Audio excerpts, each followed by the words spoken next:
Los números enteros. Hasta ahora venimos usando nada más que los números naturales.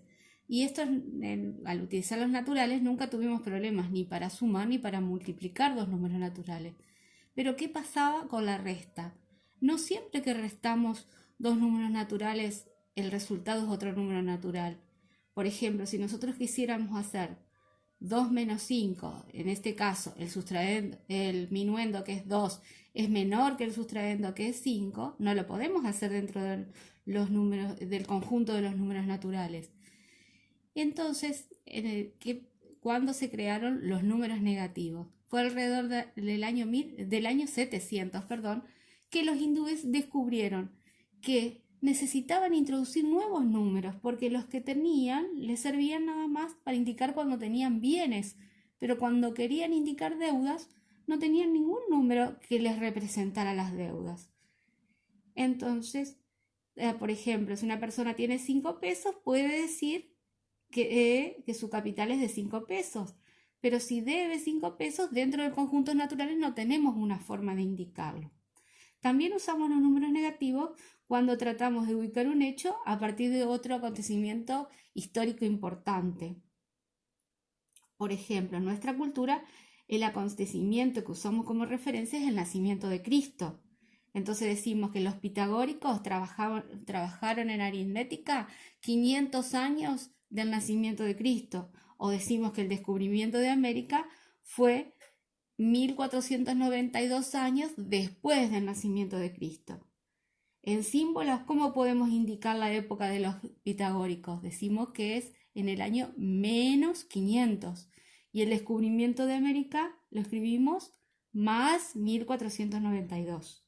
Y acá te propone calcular cuántos años pasaron entre los pitagóricos y el descubrimiento de América.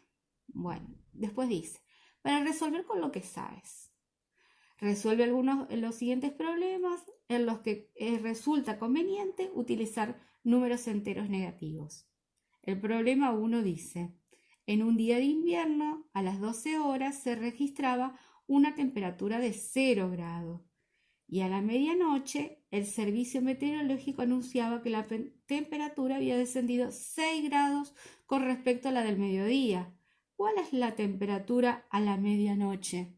Entonces, si al principio, al mediodía era de 0 grados y después bajó 6 grados, yo voy a decir que la temperatura a la medianoche es de menos 6 grados centígrados.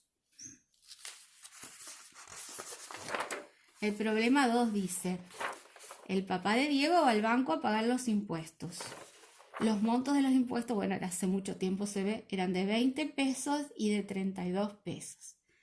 Si en su billetera tiene solamente un billete de 50 pesos, ¿podrá pagar toda la deuda? Si no es así, ¿cuánto dinero le falta? Fíjense, ¿cuánto tiene que pagar en total el papá de Diego? 20 más 32 nos da 52 pesos tiene que pagar. Solamente tiene 50 para pagar. Entonces, ¿qué me dicen ustedes? ¿Le va a alcanzar para pagar los 52? Y no le va a alcanzar. ¿Y cuánto le va a faltar? 2 pesos. ¿Y cómo vamos a decir nosotros, cómo vamos a escribir que le faltan 2 pesos? Vamos a escribir, le faltan 2 pesos y vamos a poner menos 2 es el valor que lo representa. El problema 3. Un submarino navega a 200 metros de profundidad bajo el nivel del mar. Dispara 2 cohetes. El primero asciende 150 metros y el segundo asciende 300 metros. Entonces les pregunta, ¿ascendieron los 2 cohetes por encima del nivel del mar? Si navegaba a 200 metros, uno subió cuando tiró el cohete 150 metros y el otro subió 300 metros. ¿Qué les parece a ustedes? ¿Van a ascender los dos o no van a ascender los dos? Y la respuesta va a ser que no, solo uno ascendió. ¿Por qué? Porque uno llegó hasta los 150 metros y estaba por debajo de los 200 metros. Entonces ese no llegó. ¿Y qué número le asignarían a las posiciones alcanzadas por cada uno de ellos? El que subió 150 metros, ¿dónde va a quedar? En menos 50, porque todavía sigue estando 50 metros por debajo del nivel del mar. Y el que subió 300 metros, ¿dónde va a quedar? A más 100 metros. ¿Por qué? Porque subió 100 metros por encima del nivel del mar. El problema 4. Un ómnibus de media distancia parte de Rosario con 38 pasajeros a bordo. En la primera parada se bajan 7 y suben 5. En la segunda parada bajan 11 personas. En la tercera suben 3 y no baja nadie. Y nos pregunta, ¿cuántos pasajeros quedan en el ómnibus después de la tercera parada? ¿Y cómo decimos nosotros? Bueno, empezamos con 38. Cuando bajan 7, ¿cuántos pasajeros van a quedar? 31. Suben 5. 31 más 5, vamos a decir que es 36. En la segunda bajan 11. Estábamos con 36 pasajeros. Al bajarse 11, nos quedan 25.